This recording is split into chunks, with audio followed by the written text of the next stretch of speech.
So, Peter, I was born and raised in Iran. So to a family whose mother's side communist, dad's side imperialist. And there was this joke. My mom's family was from Russia, Armenians, Assyrians. There's this joke about if you want to be rich in countries like that, politics is the way to go, because if you get into politics through corruption, you can create some wealth for yourself. How much of that applies to America?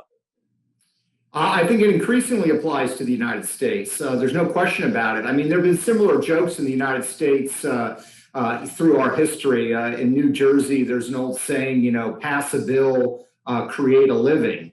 In other words, you pass some law, you can create it and juice it in such a way that you can self-enrich. That's an inherent problem with government. But I think what's happened in the United States is you have a couple of phenomena that are happening at the same time. On the one hand, you have a series of places around the country where you basically have one-party rule. California would be an obvious example. Whenever you have, in a sense, one-party rule where there's not really a lot of competition between the parties, that invites inbred corruption. But the second problem is more foundational and fundamental, and that is that government is increasingly involved in so many parts of our lives. It creates more income opportunities. And that's, I think, a mistake that people make, is they got to understand that part of the challenge we face in Washington, D.C. with the size and scope of government is ideological. There are people who actually defy the rules of history, defy the examples of history, and believe that socialism and governments actually work. So they're actually true believers in socialism. But along with that, you have a lot of people in Washington, D.C. who are not necessarily committed ideologically, but they know that as government grows and expands, it creates business opportunities for them. So if you look over the span of American history over the last 70 to 80 years, the fact that the government's become increasingly involved in healthcare, in energy, in transportation, in technology, in all of those areas, that creates a business model opportunity for people in Washington, D.C. and politicians to self-enrich. It allows them to extort money. It allows them to create gateways or barriers to companies that essentially they have to pay politicians to get removed. So it is a problem that has existed in our history, but it's getting worse. It's getting worse because of the lack of this competition in certain areas like California and New York. But at the same time, because the government has expanded its areas of responsibility, it creates a, let's say, target-rich environment for corruption. You're saying it's getting worse. Wouldn't it be worse 100 years ago with no phone, social media? It's tougher to break the law and kind of make money on the side. You're saying it's getting worse today with more tools of being able to hold people accountable, where people are texting, you're documenting more. Maybe 100 years ago, you couldn't document. How is corruption getting worse today? Well, I think it's getting worse because of the level of opportunity. I mean, if you were a congressman in 1900, let's say, the scope of what the federal government did was actually fairly limited. This is before you had a Department of Transportation, a Department of Energy, a Department of Education. This was before you had a regulatory regime that applied to so many industries. And the thing people have to understand is that government power creates an opportunity for the benefit of the political class. There's actually a school of economics called public choice theory. Public choice theory really says you have to look at government officials and bureaucrats the same way you look at a businessman. A businessman is trying to build his business for his benefit, for the benefit of profit. That's actually good. That's what fuels our economy. Just because somebody puts on a government hat does not mean that they're not self-interested, they're not interested in their own self-good and their self-profit. So we have to understand that's the model. So yes, you are correct. There's more transparency today in the sense that we have the internet, we have the Freedom of Information Act, we have these tools, but the problem is the field of battle for self-enrichment is so much larger. A congressman today has so many more industries that he can effectively shake down than a congressman in 1900 ever even could have dreamed of. Can you unpack what shakedown means to you?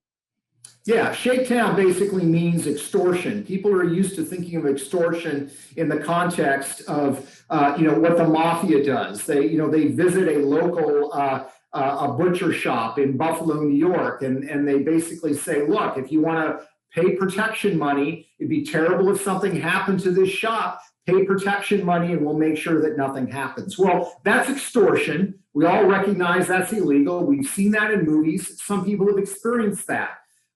Government oftentimes can function the same way. There are many members of Congress that use tools and techniques that aren't widely discussed. I've written about them. Members of Congress have talked to me about them. They have something called a milker bill. It doesn't have anything to do with the dairy industry. It's designed to milk money from certain industries. So how does a milker bill work?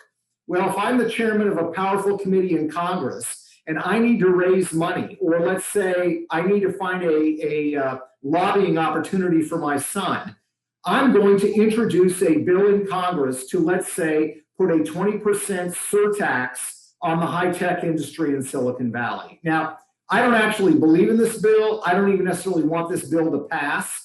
But what's going to happen is that when I introduce that bill, I'm going to have a flood of lobbyists from Silicon Valley come and say, Congressman Schweizer, why are you introducing this bill? And what will happen over the next 60 days is a dance whereby they will come and meet. They will hold fundraisers for me. They will write campaign checks to me. They might even hire my son or my nephew as a lobbyist for them. This happens all the time. My question fundamentally is, how is that any different than the shakedown of the shop owner in Buffalo, New York? It's the same form of extortion. It's the same element that says, look, something bad is going to happen to you. I'm going to take more money away unless you pay me protection money now. And that happens in Washington, D.C. all the time. And it's the kind of extortive behavior that's become all too familiar in Washington. I think that there's sort of a myth. A lot of people feel that the problem in Washington is that there's all this money flowing into Washington, that corporations and businesses around the world are just happy to send their money to Washington, D.C. They don't really want to, but they feel like they have to, because if they don't, bad things are going to happen to them. And that's exactly what the political class in Washington wants them to believe, because it's so lucrative for the political class. So business model, number one, introduce a bill that you have no interest in to scare off whoever it is in any kind of an industry, meat, technology, healthcare, whatever it may be. Then wait for the lobbyists of those companies to reach out to you to say, hey, we don't think this is a good bill. Can we change your mind, et cetera, et cetera. Then what happens? Because is it a way of me paying your campaign, or is it side money? What happens next? Because that's the question. It's a great question. Oftentimes it's campaign money. Actually, in my book, Extortion, there's an example from a gentleman named Mr. Hoffmeister, who's the CEO of Shell Oil. And he described a meeting that he had in 2009. You remember in 2009, oil prices were pretty high. He sat before a congressional committee. Members of Congress, including Maxine Waters, essentially said, we want to nationalize your company. We think it's outrageous, the profits you're making. Hoffmeister reported to me, and I put in my book, that after that meeting, Congressman Waters talked to him and said, I might understand your issue better if we spend some time together. And this was basically saying, you need to raise money for me, and I will take the threat for nationalizing your business away. So what you're doing is you're having a series of coded conversations, but you know exactly what's going on. A shakedown is taking place. And the beauty or the genius of a milker bill is you don't actually want it to pass. If I introduce a bill for a 20% tax on Silicon Valley and that bill passes, guess what? I can't introduce that bill again and shake down Silicon Valley. I actually want the bill to fail. One of the reasons that you see a lot of tax credits that are passed, for example, in 1981, Congress passed a bill for an R&D tax credit for companies to invest in research and development. People wonder in the business community, why has that tax credit never been made permanent? Well, the reason they ask that question is they're not thinking about this as a shakedown. If they make the tax credit permanent, congressmen can't go back to them and ask them for money when they have to extend it. So they have these things called tax extenders. We're going to extend a tax credit for 2 to 3 years. And then what's going to happen is they're going to have to come, they're going to meet with me, they're going to raise more money with me, and then I'm going to vote to extend it for another couple of years. But I'm never going to make it permanent, because if I make it permanent, I lose my leverage and my ability to extract money from it. I've spoken to many of my friends who were former lobbyists, and they shared with me the kind of money that's potentially there to make. But maybe for the viewer that hasn't had the ability to talk to somebody to know what kind of money lobbyists make, what is the business model for the lobbyist? Not the politician, but the actual lobbyist representing a company. What is their business model? Well, their business model is to take their position. Their position may have been as a congressional staffer, it may have been for a member of Congress. And then when they leave office, whether they retire from Congress or they leave as a congressional staffer or they're voted out of office as a member of Congress, is to become a lobbyist and to go to the very people that you perform services for while you were in office and to now get paid. So think about it this way. Sometimes there are transactions where if I'm purchasing something from you, you give me a good and I pay you back directly. Sometimes if we're exchanging a service, you perform a service and we sign a retainer agreement. I don't pay you the full amount, but I pay you a certain amount every month just to make sure that we have that retainer agreement. Lobbying is very similar. Oftentimes they use the retainer model. So if I'm the powerful chairman of a congressional committee, I decide to retire and I become a lobbyist. Let's say I was chairman of the House Budget Committee, enormous power and influence on federal government spending.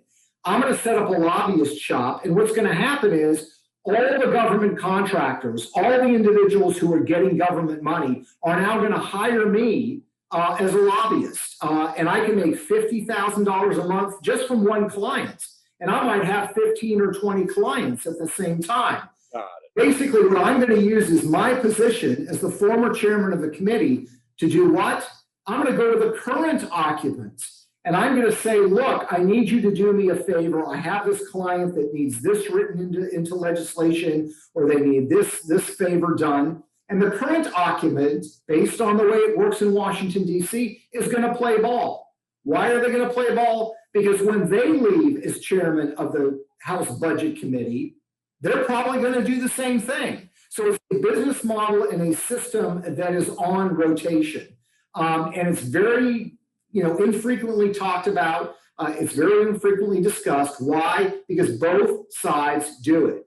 It's one of the few things in Washington that's still bipartisan, but this ability to make money as a member of Congress when you really don't necessarily even have any other skill set other than the fact that you know other people in positions of power is an enormously alluring way to make money, and nobody wants to disrupt that. So it's not uncommon to make 5 to 10 million a year as a lobbyist, if you're a good lobbyist. Oh yeah, that's absolutely right. And also, to be clear, there's a lot that you can do in the area of, let's say, government relations. That's not technically lobbying, but it's essentially the same thing with a few slight modifications. So you take a guy like Senator Tom Daschle, former leader for Democrats in the U.S. Senate. He's been out for a while. But Tom Daschle will say, I'm not a lobbyist, I'm in government relations. But what does he do? He represents pharmaceutical companies and others that have a beef or that have a problem or want a favor from the federal government. And as long as he doesn't cross that threshold into being a lobbyist, whereby he devotes a certain amount of his time to asking for specific legislation to pass, he can avoid being labeled a lobbyist. But he's still pulling in $50,000 a month from a client, doing favors and getting benefits from Washington, D.C.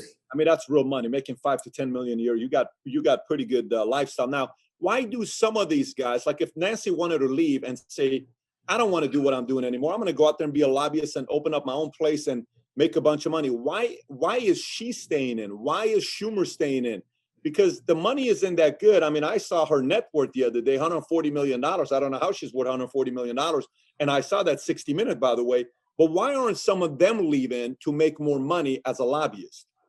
That's a good question. I mean, some people, I guess, have different motivations. But I think to be more to the point, there are people in Washington, D.C. that are in elective office and have been there for decades who have mastered the art of enriching themselves, what I would call, again, legal graft. But they use their position as a member of Congress to self-enrich themselves. And let me just give you a couple of examples. One would be issues relating to stock market manipulation in favor. And this would be an example with Nancy Pelosi.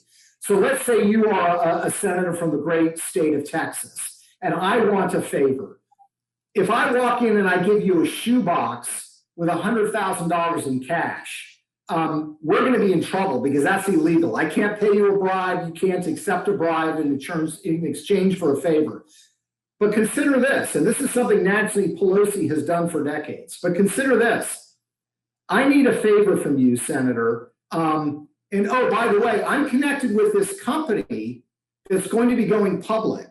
And I can get you access to the friends and family round of IPO stock, whereby you can buy stock for pennies on the dollar. And when this stock goes public, you're going to make $100,000 in a single day. Now, if that's our conversation, that's actually not illegal. And Nancy Pelosi has done this. I mean, we found in our investigation with 60 Minutes at least 8 instances where she and her husband got access to IPO shares of stock before companies went public. And these were companies that had legislation sitting before her in Congress. The most extreme example was Visa, the credit card company that went public in 2008. She and her husband got 5,000 pre-IPO shares of stock in that company. Visa had legislation they wanted killed. She killed that legislation. When Visa went public, Pelosi and her husband made $100,000 in a single day. So that's one example of how this works. So you don't have to leave office necessarily to cash in. If you're smart and clever and willing to frankly be corrupt, there are things that you can do in office. Let me give you another example of how it works, and that would be what I would call the land deal. And here I could cite examples of Harry Reid, the former senator from Nevada.